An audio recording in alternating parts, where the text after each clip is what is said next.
Assalamualaikum warahmatullahi wabarakatuh.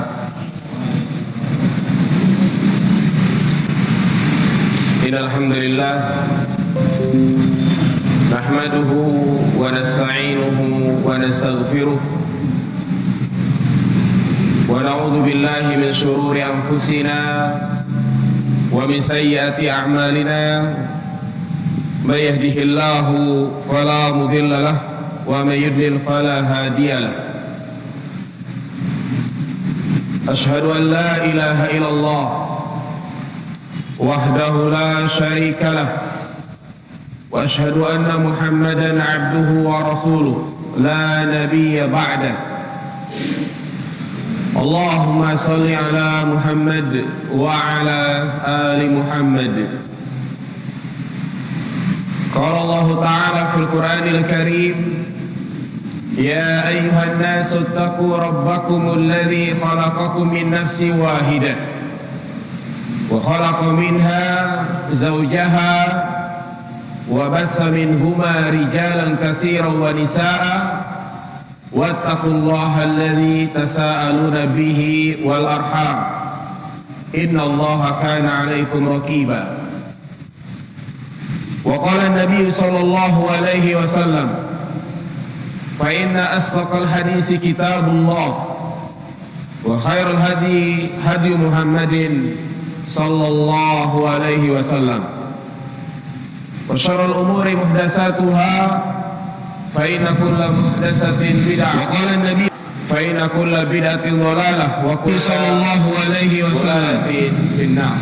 Fa inna asdaqal hadisi kitabullah أيها الإخوة وخير الهدي هدي محمد صلى الله عليه وسلم وشر الأمور محدثاتها فإن كل محدثة بدعة. وقال النبي فإن كل بدعة ضلالة وقال صلى الله عليه وسلم فإن أصدق الحديث كتاب الله أيها الإخوة وخير الهدي هدي محمد صلى الله عليه وسلم وشر الأمور محدثاتها فإن كل محدثة فإن كل بدعة ضلالة وقال صلى الله عليه وسلم فإن أصدق الحديث كتاب الله خير الهدي هدي محمد صلى الله عليه وسلم وشر الأمور محدثاتها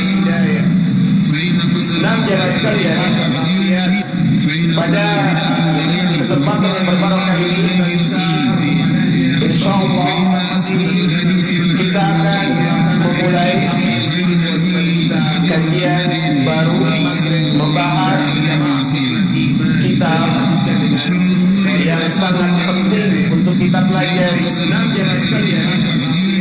yaitu prinsip-prinsip akidah Ahlus Sunnah wal Jamaah yang dikarang oleh Ustaz Yazid bin Abdul Qadir Zawaz.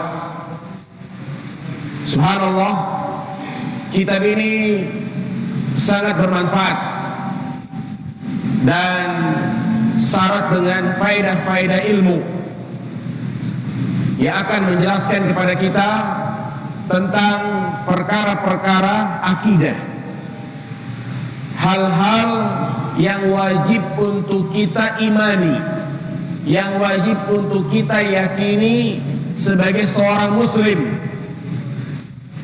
Bahkan dalam kitab ini juga akan dijelaskan akidah-akidah yang keliru, pemahaman-pemahaman yang menyimpang dari ajaran Islam.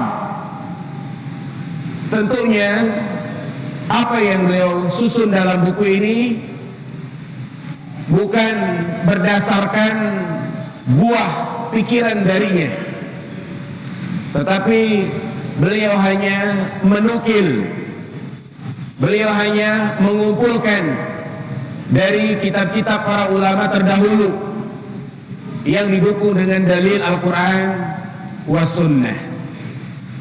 Nah, jadi itu yang akan menjadi pembahasan kita, prinsip-prinsip akidah Ahlus Sunnah wal Jamaah.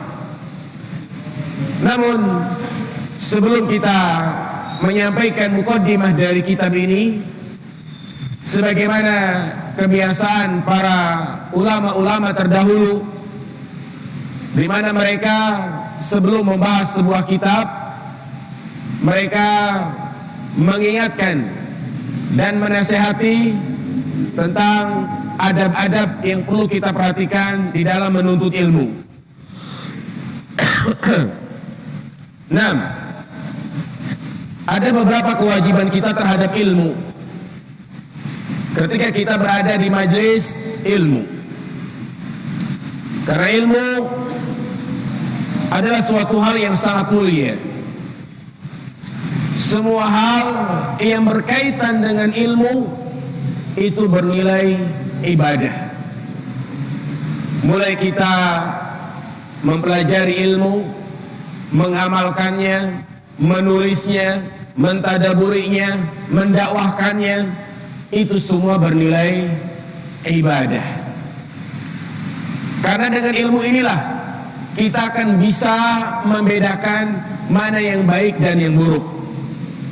Dengan ilmu inilah kita akan bisa membedakan antara jalan yang bisa menghantarkan ke dalam surga dan jalan yang bisa menghantarkan ke dalam neraka. Dengan ilmu inilah kita akan bisa memahami bagaimana beragama dengan benar, beragama sesuai yang diinginkan oleh Allah dan Rasul-Nya. Nah, makanya kebutuhan kita terhadap ilmu itu sangatlah besar, lebih besar daripada butuhnya kita terhadap makan dan minum. Makan dan minum kita butuhkan sehari semalam mungkin 2-3 kali. Tetapi butuhnya kita terhadap ilmu dari mulai kita bangun tidur sampai tidur kembali. Dan semua aktivitas yang kita lakukan, kalau itu didasari dengan ilmu, maka insya Allah aktivitas kita bernilai ibadah di sisi Allah Subhanahu wa ta'ala. Ada beberapa kewajiban dan adab yang perlu kita perhatikan berkaitan dengan ilmu. Yang pertama, hendaklah kita mengikhlaskan karena Allah Subhanahu wa ta'ala. Duduknya kita di sini, hadirnya kita di sini, itu semata-mata lillahi ta'ala. Itulah yang disebut dengan ikhlas. Bukan karena niatan-niatan lainnya, bukan karena untuk mencari kepentingan duniawi, bukan karena riya, sum'ah, ujub ataupun yang lainnya. Tetapi kita hadir di sini semata-mata menjalankan apa yang menjadi kewajiban kita sebagai seorang muslim, yaitu thalibul ilm, menuntut ilmu. Dan juga dalam rangka untuk menghilangkan kejahilan, kebodohan. Ingat, kita tercipta ke alam dunia ini dalam keadaan bodoh, tidak mengetahui apa-apa. Wallahu akhrajakum min butuni ummatikum la ta'lamuna syai'a. Allah mengeluarkan kalian dari perut ibu kalian dalam keadaan kalian tidak mengetahui apa-apa. Kita bisa sholat, kita bisa puasa, itu semua karena kita belajar. Iya. Dan bukan karena untuk menandingi ulama, dan bukan bertujuan untuk mendebat orang-orang bodoh. Ingat, niatan-niatan seperti ini itu bukan kategori ikhlas. Perhatikan sabda Nabi SAW, man talabal ilma liyujari bihil ulama au liyumari bihi sufaha au yasrifa bihi wujuhan nas ilaih adkhalahun nar. Barang siapa yang menuntut ilmu dalam rangka untuk menandingi ulama-ulama, menandingi kiai-kiai yang ada di kampungnya, dalam rangka untuk mendebat orang-orang bodoh, dalam rangka agar pandangan manusia tertuju kepadanya, ingin disebut sebagai Pak Ustadz, ingin disebut sebagai seorang alim, ingin disebut sebagai Pak Kiai, maka bukan pahala yang dia dapatkan. Tapi apa kata Nabi? Adkhalahun nar. Allah akan masukkan dia ke dalam neraka. Nah, makanya Al-Imam Ibnu Qayyim Al-Jauziyah mengatakan, al-amalu bi ghairi ikhlasin wa iqtida'in kal musafir yumli ujarabahu ramlan yuskiluhu wa la yanfa'uhu. Amalan termasuk di dalamnya menuntut ilmu. Amalan yang tidak didasari dengan keikhlasan, yang tidak didasari dengan mengikuti apa yang dicontohkan oleh Nabi, maka seperti seorang musafir yang memenuhi kantongnya, mungkin kantong kendaraannya, dia bawa benda-benda di kendaraannya berupa romlan, debu, tanah, yuskiluhu wala yanfa'uhu, di mana tanah tersebut hanya memberatkan dia tapi tidak memberikan apa? Manfaat. Jadi nggak ada manfaatnya, percuma dia kemana-mana bawa tanah. Wong di mana-mana juga banyak tanah. Seperti itulah orang yang beribadah tanpa ikhlas dan tanpa didasari dengan ilmu, yaitu mutaba'ah, mengikuti sunnahnya Nabi SAW. Ini yang pertama yang perlu kita tekankan, yang perlu kita luruskan, ikhlas. Yang kedua, al-istima'. Al-istima' yaitu mendengarkan dengan baik, mendengarkan yang didukung dengan memperhatikan. Saya tidak mengatakan as-samu, mendengar, tapi di sini artinya mendengarkan dengan baik, istima'. Karena kadang ada orang mendengar, matanya melihat ustadznya, tapi pikirannya kosong, hatinya memikirkan istrinya, anaknya, hal-hal di luar kajian, melamun. Mendengar enggak? Dia mendengar, tapi tidak mendengar dengan baik. Maka yang saya maksud di sini artinya al-istima', mendengarkan dengan baik, fokus, perhatian, ya, tidak memikirkan hal yang di luar dari kajian. Yang ketiga, as-sumtu. Insyaallah Pak. Jazakallahu khairan Pak. Barakallahu fiik. Nah, ya, yang ketiga adalah as-sumtu, diam. Diam. Tidak ngobrol, tidak main HP, tidak WA-an, tidak Facebookan, tidak IG-an, tetapi dia diam, menyimak. Karena tentunya di majelis ilmu dibacakan ayat-ayat suci Al-Quran. Wa idza quri'al Quran fastami'u lahu wa ansitu. Apabila dibacakan ayat Al-Quran, maka dengarkanlah dan diamlah. Iya. Kemudian yang keempat, al-fahmu, berusaha untuk memahami. Iya, berusaha untuk memahami. Dengan cara apa? Kalau dia tidak paham, bertanya. Ima dia bertanya sama ustadznya atau bertanya kepada temannya yang paham. Karena ilmu tanpa paham ini tidak ada artinya.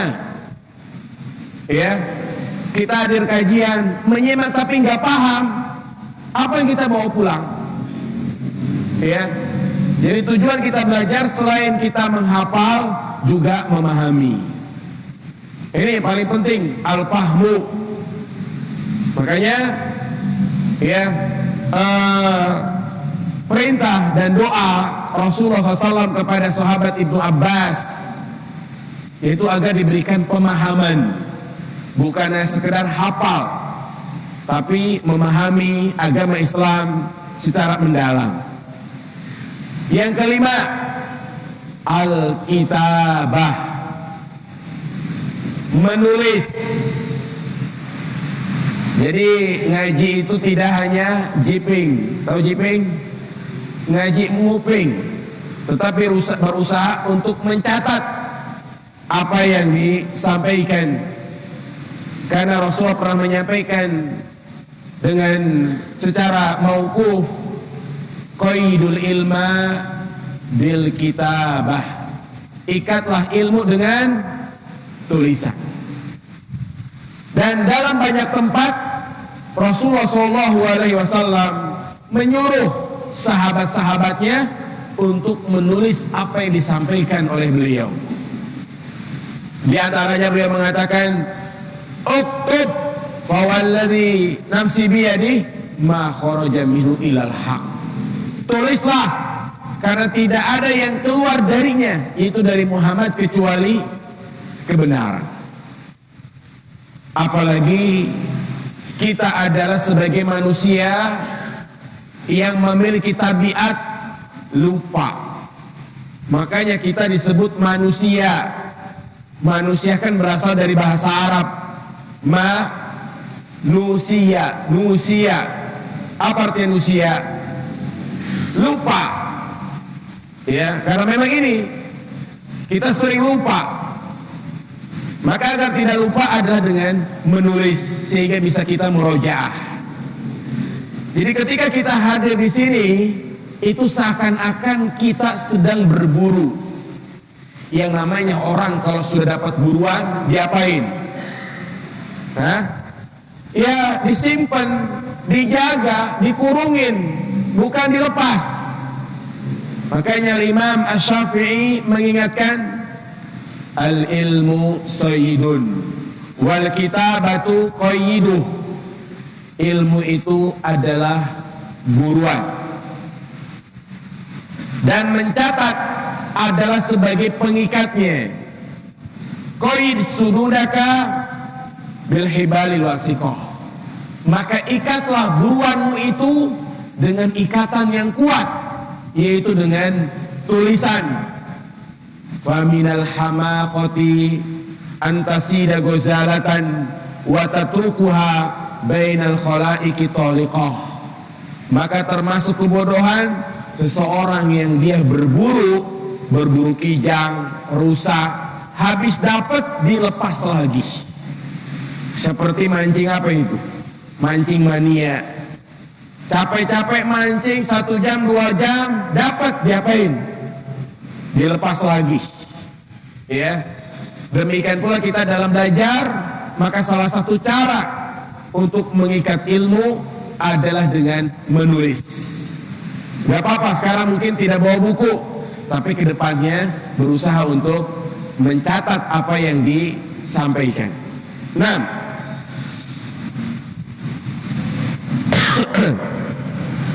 Kemudian yang ke berapa? Ke-6, di antara adab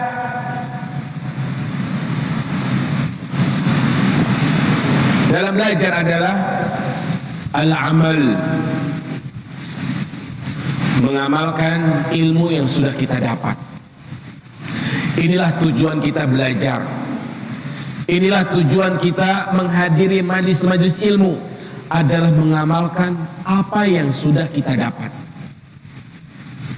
Karena thalabul ilm, menuntut ilmu adalah ibadatun muta'addiyah, ibadah yang muta'addi.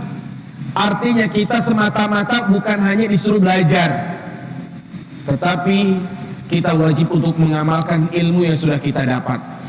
Inilah yang disebut dengan al-ilmun nafi', ilmu yang bermanfaat, yang selalu diminta oleh Nabi SAW. Allahumma inni as'aluka ilman nafi'a. Aku meminta kepadamu ya Allah ilmu yang bermanfaat. Dan Nabi pun selalu berlindung dari ilmu yang tidak bermanfaat. Allahumma inni a'udzubika min ilmin la yanfa'. Ya Allah, aku berlindung kepadamu dari ilmu yang tidak bermanfaat. Hati-hati bagi orang yang sudah mengetahui ilmunya, ini halal, ini haram, kemudian dia tetap melakukannya, maka dia akan mendapatkan dosa yang sangat besar. Dia mendapatkan siksa secara khusus. Apa kata Nabi SAW? Asyaddun nasi azaban yaumal qiyamah alimun lam yanfahu bi ilmih. Sesungguhnya orang yang paling pedih azabnya nanti pada hari kiamat adalah orang yang berilmu, orang yang tahu ini halal, ini haram, tetapi dia tidak mengamalkan ilmunya.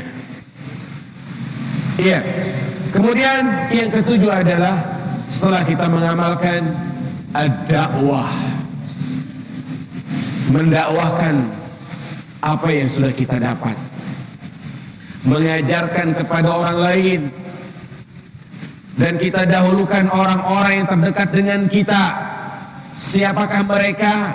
Anak-anak kita, istri kita, orang tua, tetangga. Dakwahkan, dakwah ya, yang ini menjadi ibadah yang sangat utama. Kenapa? Karena ini merupakan keutamaan umatnya Nabi Muhammad SAW yang menjadi penerus tugasnya para nabi dan rasul.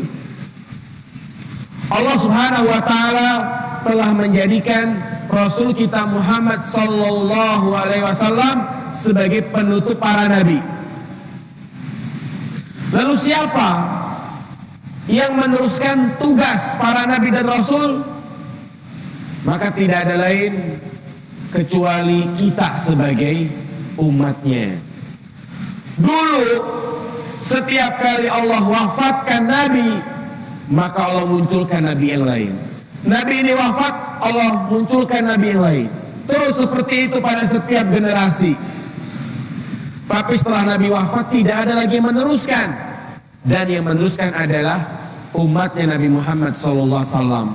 Oleh karena itu dakwah merupakan amalan yang sangat utama. Apa kata Allah Subhanahu wa taala? Wa man ahsanu qawlan mimman da'a ilallah wa amila sholiha. Di antara orang yang paling bagus ucapannya adalah orang yang ia gunakan ucapannya itu untuk berdakwah, mengajak manusia kepada Allah dan melakukan amal soleh. Dan yang terakhir, yang kedelapan adalah as-sabr, bersabar dalam menjalankan itu semua. Semua ini butuh kesabaran. Kita menghadiri majelis ilmu, kita mengamalkan, mendakwahkan, itu semua butuh kesabaran.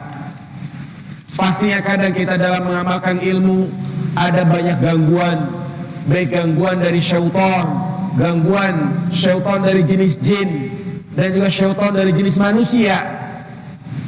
Dari jenis jin yang membuat kita malas ibadah, dari jenis manusia kadang ngata-ngatain, kadang mencibir, kadang menjauhkan, kadang memberikan gelar-gelar yang membuat kuping kita pengeng. Maka itulah ujian-ujian ketika kita mengamalkan ilmu yang sudah kita dapat. Maka kita hadapi dengan apa? Bersabar. Dengan dia menjalankan itu semua, insya Allah bukan termasuk manusia yang rugi. Karena Allah katakan, wal asri innal insana lafi khusrin illa alladzina amanu wa amilus solihat wa tawasaw bil haqqi wa tawasaw bis sabr. Nah, ini sebagai pengingat, ya, sebagai nasihat untuk kita semua, yaitu ada berapa poin jemaah? 8. Yang pertama ikhlas, yang kedua ya, yang ketiga diam, yang keempat memahami, yang kelima yang keenam amal, yang ketujuh dakwah, dan yang terakhir adalah sabar. Ya. Kemudian kita akan sampaikan tentang pentingnya pembahasan akidah. Iya. Ketahuilah jamaah yang dirahmati Allah Subhanahu wa taala bahwa di antara disiplin ilmu yang wajib untuk kita pelajari, bahkan yang pertama untuk kita pahami adalah perkara akidah. Karena berbicara perkara akidah, bahwasanya akidah merupakan hal yang sangat penting, sesuatu yang paling berharga pada diri kita. Apa kata para ulama? Laisa syai'un a'izzu 'alal insan min aqidatih. Tidak ada sesuatu yang paling berharga pada diri seseorang kecuali akidahnya.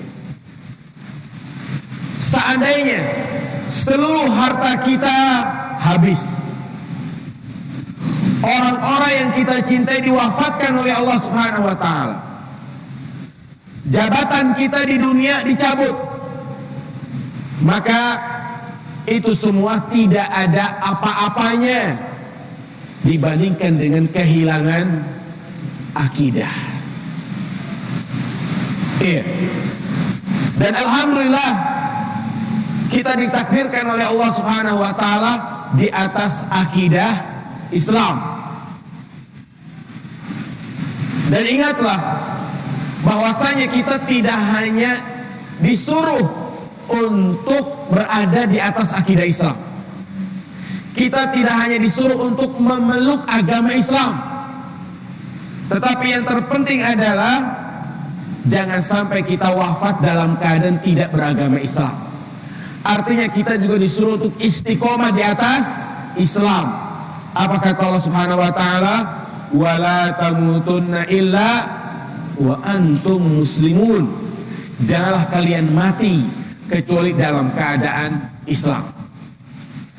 Maka dalam rangka untuk menjaga akidah ini, agar kita istiqomah, agar iman kita terus bertambah dan memompa tatkala iman kita turun, yaitu dengan mempelajari masalah akidah. Terutama di zaman sekarang ini, zaman yang kita tahu di negeri kita banyak bermunculan paham-paham liberal, paham-paham sekuler, walaupun selalu berganti baju. Yang dulunya jil, jaringan iblis laknatullah, kemudian berubah menjadi sekuler, dan sekarang berubah menjadi jin. Apa jemaah? Jaringan Islam Nusantara. Iya. Ini pemahaman-pemahaman yang ada di sekitar kita. Iya. Kalau kita tidak memiliki tameng, tidak memiliki bekal yang cukup, tidak memiliki ilmu, maka kita akan goyah, akan ikut kepada pemikiran-pemikiran tersebut. Hakikatnya sama, walaupun bajunya itu berbeda. Iya. Jadi yang namanya pemikiran yang sesat menyesatkan itu akan terus ada di setiap generasi, dan terus akan bertambah dari cabang-cabangnya. Maka dari itu, untuk membentengi diri kita dan keluarga kita dari pemikiran-pemikiran tersebut, yaitu dengan kita belajar mempelajari akidah. Dan akidah yang kita pelajari adalah akidah Ahlus Sunnah wal Jamaah. Iya. Makanya ini adalah pilihan yang sangat bagus, yang mana saya diminta oleh panitia, oleh DKM untuk membahas akidah. Ini tema yang sangat bagus sekali. Iya. Ilmu yang wajib untuk kita pelajari pertama kali. Kenapa? Ada beberapa alasan. Berikut saya sebutkan beberapa alasan Kenapa? Ilmu yang pertama kali untuk kita pelajari adalah materi akidah. Yang pertama, akidah sahih itu menjadi syarat utama diterimanya amal ibadah. Akidah sahih itu menjadi syarat utama diterimanya amal ibadah. Dan sebaliknya, akidah yang salah, akidah yang keliru, ini menjadi sebab ibadahnya itu tertolak. Iya. Dikatakan oleh salah seorang ulama salaf, fal islamu aqidatun wa amalun. Islam itu dibangun di atas akidah dan amal. Wala yasihu amalun bila tiqadin, dan tidak sah suatu amalan tanpa adanya keyakinan. Wala yanfa'u amalun bila aqidatin sahihah, dan tidak bermanfaat suatu amalan tanpa adanya akidah yang sahih. Nah, contohnya di antara kelompok-kelompok yang akidahnya itu sesat lagi menyesatkan. Dan ingat, ketika kita mendengar pembahasan seperti ini, jangan fobia. Jangan kita, ini kok ngajinya nyesat-nyesatin mulu. Tidak, jangan masukkan. Ini bagian dari dakwah. Dakwah Nabi itu ada dua sifat, tasfiyah, tarbiyah. Tasfiyah artinya meluruskan, memperingatkan dari kesalahan-kesalahan. Tarbiyah menanamkan yang baik-baik. Iya. Kita tidak melulu membahas masalah sholat berjamaah, keutamaan sholat berjamaah, pahala puasa di bulan suci Ramadan. Enggak hanya itu, tapi kita pun wajib mempelajari tentang dosa-dosa besar, perkara-perkara yang membuat Allah murka, agar kita tidak terjerumus ke dalamnya. Sahabat-sahabat pun demikian. Mereka tidak hanya bertanya tentang kebaikan, tapi mereka juga bertanya tentang keburukan. Hudzaifah mengatakan, sa'alan nasu 'anil khair wa kuntu as'alu 'anil syarr makhafata yudrikani. Orang-orang kalau nanya sama Nabi pasti tentang kebaikan, tapi aku bertanya kepada Nabi tentang keburukan karena aku khawatir terjerumus ke dalamnya. Dan kelompok sesat yang telah disepakati oleh para ulama diantaranya adalah Khawarij. Nah, Khawarij berasal dari kata kharaja. Mereka disebut kelompok Khawarij karena mereka keluar dari barisan kaum muslimin. Mereka keluar dari pemerintahan Ali bin Abi Thalib. Makanya mereka disebut apa? Khawarij. Yang mereka muncul di zaman Utsman bin Affan. Ya.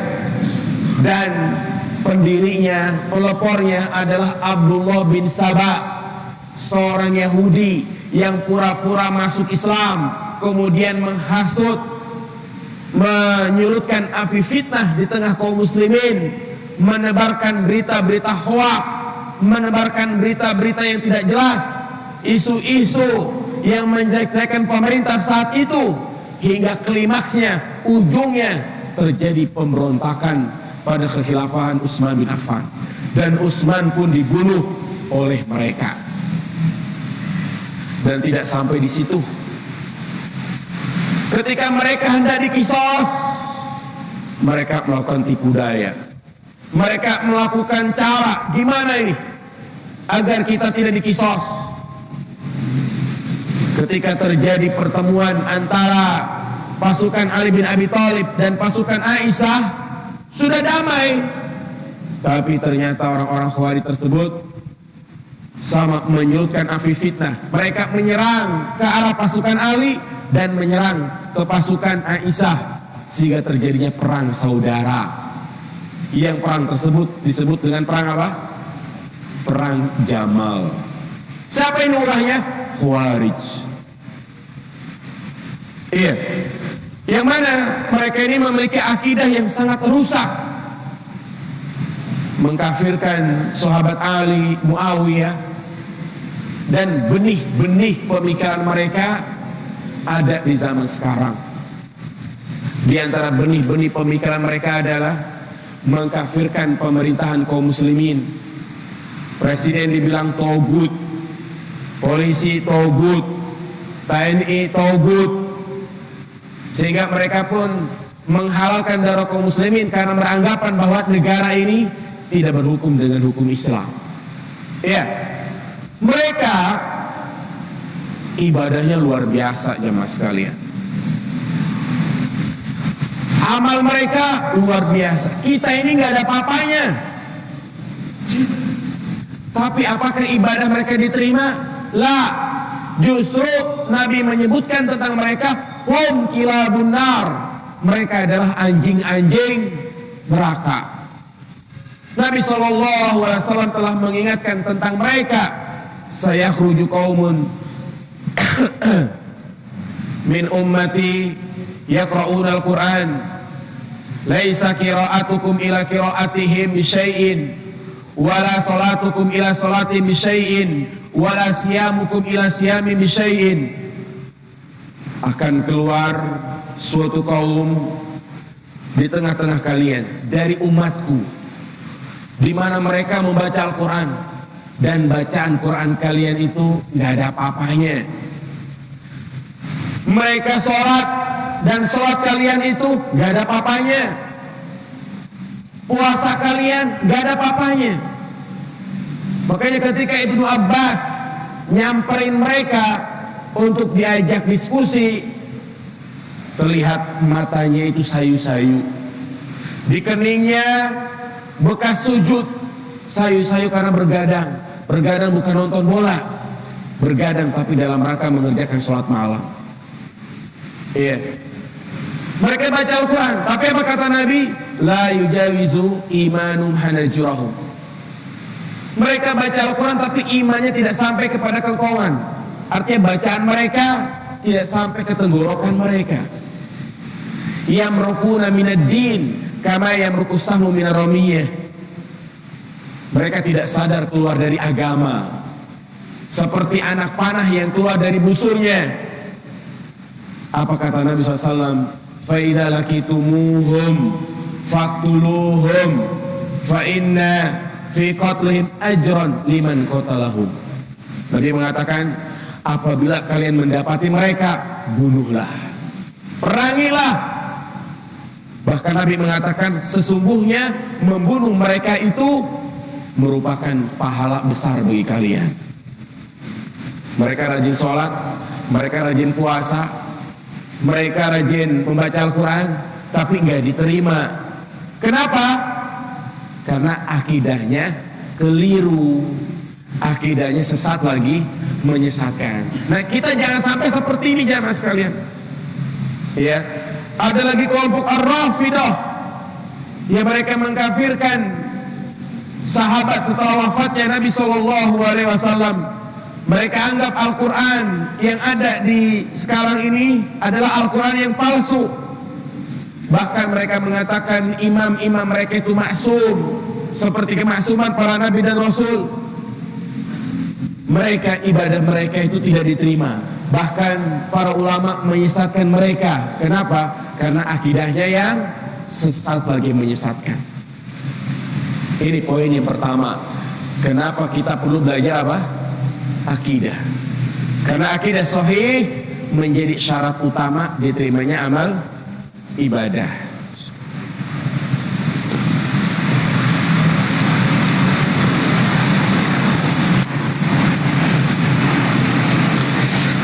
Nah, yang kedua, akidah sahih membuat hidup seseorang itu lebih baik. Iya. Akidah yang benar membuat hidup kita itu lebih baik. bernilai di sisi Allah Subhanahu wa ta'ala. Contoh, seseorang yang meyakini, mengimani Allah Maha mengetahui, Allah mengawasi, sehingga hadir dalam hatinya muraqabah, merasa diawasi oleh Allah Subhanahu wa ta'ala, maka ketika dia mengerjakan ibadah, dia berusaha menjadikan ibadahnya itu baik. Ketika ada peluang untuk berbuat maksiat, dia segera tinggalkan. Kenapa? Karena akidahnya itu menyatakan Allah itu tahu, Allah itu ngawasin dia. Ya, ini jamaah sekalian. Ketika seorang yang akidahnya meyakini bahwa Allah adalah Ar-Razzaq, Maha pemberi rizki, maka dia tidak mungkin meminta-minta kepada selain Allah. Tidak mungkin dia meminta-minta kepada kuburan, percaya dengan jimat. Kenapa? Karena didasari akidah yang benar. Dia meyakini Allah lah Ar-Razzaq, Maha pemberi rizki. Sebaliknya, akidah yang sesat, akidah yang salah akan menyesatkan amal orang, akan menyesatkan perilaku dia. Contoh, ketika ada seorang yang meyakini bahwasanya mayit bisa mendengar, mayit bisa memberikan manfaat dan madarat, orang alim yang sudah mati dianggap itu bisa mendengar. Berangkat dari akidah ini, apa yang terjadi? Dia datang ke kuburan, bukan ziarah kubur, tapi ngajak bicara orang yang ada dalam kuburan. Bahkan ada yang meminta-minta kepada penghuni kubur, bertawasul kepada penghuni kubur. Ini semua berangkat dari akidah yang salah, karena dia meyakini penghuni kubur itu bisa mendengar. Iya. Demikian pula orang-orang sufi yang meyakini bahwasanya wali itu lebih utama dari nabi dan rasul. Kedudukan wali lebih tinggi, sehingga apa yang terjadi? Mereka mempertuhankan wali. Ya, meminta-minta kepada wali, menganggap wali itu memiliki kelebihan khusus. Padahal simpel dalam Islam, pengertian wali itu, parameter orang itu dikatakan wali adalah mereka yang beriman dan bertakwa. Nah ini jamaah sekalian, orang-orang Khawarij yang tadi saya sampaikan, karena menuduh pelaku dosa besar kafir, orang yang berhukum dengan hukum selain hukum Islam itu kafir. Berangkat dari sini, dia pun menghalalkan darah kaum muslimin, melakukan bom bunuh diri dengan dalih apa? Jihad. Ini berangkat dari apa jamaah? Akidah yang keliru. Ini poin yang kedua. Kenapa kita penting membahas masalah akidah? Yang ketiga, akidah sahih menjadi sumber kebahagiaan baik di dunia maupun di akhirat. Hati menjadi tenang, hati menjadi tentram, karena kewajiban berkaitan dengan perkara akidah adalah meyakini, mengimani, menerima apa yang sudah ada, tidak perlu mempersulit. Tidak seperti ahlul kalam, ahlul filsafat, mereka yang beragama pakai logika, kuliah ambil jurusan filsafat. Kira-kira keluar dari jurusan tersebut, apakah menjadi lebih baik jamaah sekalian? Tidak. Jadi pintar keblinger, menggugurkan syariat-syariat yang ada, bahkan mempertanyakan dalil-dalil Al-Quran. Padahal kan simple, kita tidak perlu mempersulit, udah meyakini apa adanya. Makanya orang filsafat itu kerjaannya mementahkan yang sudah matang dan mencerai-beraikan yang sudah rapuh. Ya, perkara yang sudah jelas dipertanyakan. Perkara akidah yang kewajiban kita hanya mengimani masih dipertanyakan. Contoh misalnya nanti kita akan jelaskan masalah keberadaan Allah. Islam mudah. Berkaitan dengan ini Allah jelaskan bahwa Allah itu berada di mana? Di arsy. Udah selesai. Gak perlu bertanya ngalor ngidul. Gak perlu bertanya bagaimana Allah itu bersemayam. Gak perlu. Tapi orang-orang filsafat mereka terus bertanya, sehingga membuat mereka itu tidak meyakini Allah itu di atas arsy. Berubah keyakinannya Allah itu ada di mana-mana, sehingga membuat bingung lagi. Kalau Allah ada di mana-mana, berarti Allah sedikit atau banyak? Banyak. Ya. Jadi dengan kita memiliki akidah yang sahih, akidah yang benar, maka menjadikan hidup kita lurus. Maka kitab yang akan kita jadikan panduan adalah kitab yang sangat bermanfaat sekali, yaitu prinsip-prinsip akidah Ahlussunnah wal Jamaah. Ini kitabnya, ya, yang ada kelebihan rezeki silahkan dibeli dan kita pelajari dalam majelis ini, ya. Dan yang kita lihat adalah isinya. Kalau mungkin kita mendengar di YouTube, di media-media yang menjelek-jelekan pengarang kitab ini, maka kita jangan mudah percaya dengan hal-hal tersebut yang membuat orang itu lari dari kebenaran. Tapi kita berusaha untuk mempelajari kitab ini. Isinya luar biasa. Karena ini pernah terjadi ketika orang sangat benci dengan Syekh Muhammad bin Abdul Wahab. Ya. Jadi ada seorang syekh bercerita, dia ditugaskan untuk berdakwah di suatu tempat. Dia pun ditempatkan di satu masjid. Ternyata di sebelahnya ada juga masjid yang ustadznya selalu menjelek-jelekan Syekh Muhammad bin Abdul Wahab. Dibilang Wahabi lah segala macam gitu ya. Bahkan dikafir-kafirkan. Kemudian diundanglah ustadz ini. Diundang ke rumahnya. Dan ternyata ada kitab karangan Syekh Muhammad bin Abdul Wahab, Kitab Tauhid. Sampulnya itu dirobek. Datang dia bertamu, dia baca-baca dari awal sampai akhir.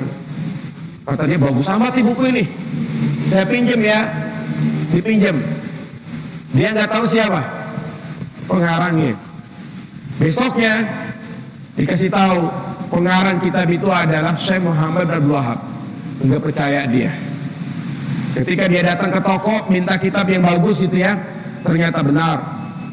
Ya, pengarangnya adalah orang yang selalu dia cela. Nah, cukup ya mas sekalian.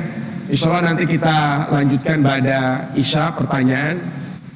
Ya, mungkin kita sampai jam 7.45. Ya, yang ada pertanyaan silakan ditulis. Nah, subhanakallahumma bihamdika asyhadu an la ilaha illa anta astaghfiruka wa atubu ilaik. Alhamdulillah, wassalatu wassalamu ala rasulillah wa ala alihi wa sahbihi wa mawallah. Asyhadu an la ilaha illallah wahdahu la syarikalah wa asyhadu anna muhammadan abduhu wa rasuluhu la nabiyya ba'dah. Ayuhal ikhwah rahimani wa rahimakumullah.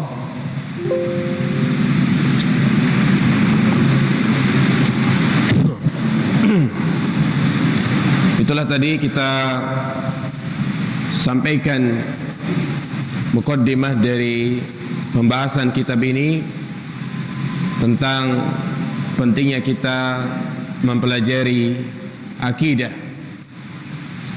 Yang pertama yaitu bahwasanya akidah sahih merupakan syarat yang paling utama diterimanya amal ibadah. Yang kedua, bahwa akidah yang sahih membuat hidup seseorang menjadi lebih baik, dan sebaliknya akidah yang batil itu akan menjadikan orang itu tersesat dalam beramal. Akidah yang sahih menjadi sumber kebahagiaan baik di dunia maupun di akhirat. Maka dari alasan-alasan ini jelaslah bagi kita semua, selain kita mempelajari materi fikih, akhlak, tahsin, Al-Quran, bahasa Arab, maka jangan sampai lupa untuk mempelajari perkara akidah. Ya, ada pertanyaan? Adapun perkara-perkara akidah yang akan kita bahas itu sangat banyak. Di antaranya adalah akan kita bahas tentang rukun iman, ya, iman kepada Allah, iman kepada hal-hal yang berkaitan dengan iman kepada Allah. Di antaranya adalah tauhid uluhiyah, tauhid rububiyah, tauhid asma wa sifat, tentang uluwullah, dan juga akan kita bahas tentang iman kepada malaikat, iman kepada kitab-kitab Allah, Al-Quran adalah kalamullah, iman kepada hari kiamat, tanda-tandanya, ya. Juga di antara pembahasan yang akan kita bahas yaitu tentang azab kubur dan tahapan-tahapan pada hari kiamat, mulai dari alam kubur, yaumul ba'as, yaumul mizan, yaumul hisab, sirat, al-jannatu wan nar, surga dan neraka. Jadi banyak, ya, poin-poin yang akan kita bahas, yang mana di sini disebutkan ada 82 poin. Berarti minimalnya kalau satu pertemuan satu poin, berarti kita membutuhkan untuk menyelesaikan kitab ini berapa pertemuan? 82. Berapa tahun kalau sebulan sekali? Cukup lama. Ya, tapi insya Allah kita istiqomah, pelan-pelan. Kalau bisa kita diwafatkan dalam keadaan kita belajar, karena itu menjadi cita-cita setiap orang yang beriman. Ya, tidak ada pertanyaan? Silahkan, gimana? Waalaikumsalam.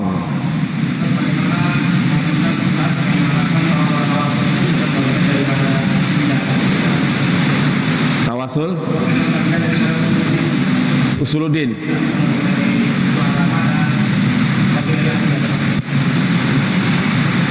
Iya. Tawasul ada yang mengatakan bukan bagian dari usuluddin, begitu, akidah.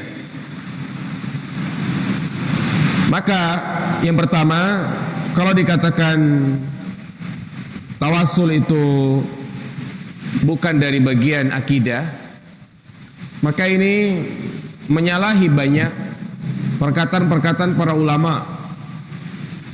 Hampir semua kitab akidah, materi tauhid, itu pasti dibahas masalah apa? Tawasul. Ya. Artinya ini bagian dari perkara akidah. Cuma yang menjadi permasalahan adalah jenis tawasulnya. Yang mana kita ketahui tawasul itu kan ada dua secara umumnya. Ada tawasul yang masyru', ada tawasul yang tidak masyru'. Tawasul dengan amal baik, tawasul dengan orang yang masih hidup meminta doa, ya, itu diperbolehkan. Ada tawasul yang ghair masyru', seperti menjadikan orang-orang yang sudah mati itu sebagai pelantara. Dan ini pun ada dua, ada yang termasuk syirik kecil dan ada yang termasuk syirik besar, begitu. Jadi intinya pembahasan tawasul ini bagian dari perkara akidah. Kalau dia salah, maka bisa terjerumus ke dalam kesyirikan. Bahkan bisa jadi syirkun akbar, syirik besar. Ketika dia meminta kepada penghuni kubur untuk kebutuhan-kebutuhan hidupnya, yang itu tidak mampu kecuali Allah Subhanahu wa ta'ala. Maka tentunya ini perlu alasan kenapa dia menjadikan tawasul ini bukan bagian dari akidah. Padahal sangat jelas dalam kitab-kitab akidah itu dijelaskan masalah tentang apa? Tawasul. Cukup jamaah sekalian, karena ba'da kajian ini mau ada musyawarah, mau ada rapat. Jadi untuk kajian perdana ini, yaitu di Jumat pekan keberapa ini? Pekan pertama. Insyaallah kita rutin di sini ba'da maghrib mengkaji kitab prinsip-prinsip akidah Ahlussunnah wal Jamaah. Saya harap bisa istiqomah saya maupun antum ya untuk mengikuti kajian ini, ya karena ini adalah materi yang sangat dasar. Dan juga sengaja saya pilih bukan pakai bahasa Arab, tapi pakai bahasa Indonesia. Kenapa? Karena untuk memudahkan. Memang ya anjuran para ulama adalah menggunakan bahasa Arab, tapi mungkin saya melihat yang hadir di sini banyak yang pekerja, banyak juga yang masih awam, maka kita menggunakan pakai bahasa Indonesia. Karena tujuan dari dakwah adalah paham apa yang disampaikan. Percuma saya berkuar-kuar kajian pakai bahasa Arab, tapi antum hanya melongo, nggak paham isinya, begitu. Insyaallah kita lanjutkan di tahun depan ya, tahun 2021 ya, sekarang akhir tahun. Ya cukup. Kemudian yang terakhir saya mau kasih info, ada titipan dari beberapa panitia. Ada kami dari DKM Masjid Al-Furqon, tepatnya di Gagak Semanan, Sekolah Era Pembangunan, itu mengadakan program bahasa Arab, program tahsin Al-Quran, dan juga TPQ, Taman Pengajian Anak-anak, ya, bagi jamaah yang mungkin ingin mendaftarkan anaknya dan ingin mengetahui tentang programnya, nanti bisa tanyakan ke panitia di pintu masjid. Ya, dari saya cukup. Subhanakallahumma bihamdika asyhadu an la ilaha illa anta astaghfiruka wa atubu ilaik. Assalamualaikum warahmatullahi wabarakatuh.